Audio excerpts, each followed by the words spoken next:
ഈശോ ഇന്ന് ശിഷ്യന്മാരെ സുവിശേഷ പ്രഘോഷണത്തിനായി അയക്കുകയാണ്. എന്തൊക്കെയാണ് പറഞ്ഞു കൊടുക്കുന്നത്? ഒന്നും കരുതരുത്, ഒന്നും കൊണ്ടുപോകരുത്, കയറി ചെല്ലുന്ന വീട്ടിൽ അവരോടുകൂടെ വസിക്കുക. ഒറ്റനോട്ടത്തിൽ യാതൊരു സുരക്ഷിതത്വവും ഇല്ലാത്തൊരു യാത്രയാണ്. പക്ഷെ അവരെ സംരക്ഷിക്കുന്നത് അയച്ചവൻ തന്നെയാണ്. യോഹന്നാൻ 8:29 അവിടുന്ന് എന്നെ തനിയെ വിട്ടിരിക്കുകയല്ല.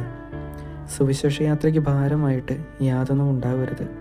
നാളേക്കായി ഒന്നും കരുതേണ്ട. ജീവിതത്തിന് ചില ഉപേക്ഷകൾ വേണം. നമ്മളെ ഭാരപ്പെടുത്തുന്നത് എന്തൊക്കെയാണോ അതെല്ലാം ഉപേക്ഷിക്കണം. ലളിതമായ ജീവിതമാണ് കൂടുതൽ മനോഹരം. താങ്ങാവുന്നതിലധികം വസ്തുക്കൾ ഉണ്ടാകുമ്പോൾ ജീവിതത്തിന്മേലുള്ള നിയന്ത്രണം നഷ്ടമാകും. ലക്ഷ്യത്തിലേക്ക് എത്താനുള്ള ശ്രദ്ധയും കിട്ടാതെ പോകും. കർത്താവിൻ്റെ ഒരു വാണിംഗ് ഉണ്ട് ഈ സുവിശേഷത്തിൻ്റെ അവസാനം. വചനം ശ്രവിക്കാതിരുന്നാൽ നാം കടന്നു പോകേണ്ടിയിരിക്കുന്ന അവസാന വിധിയെപ്പറ്റി. വചനം കേട്ട് അതനുസരിച്ച് ജീവിക്കുക എന്നതാവട്ടെ ക്രിസ്ത്യാനികളായ നമ്മുടെ ലക്ഷ്യം.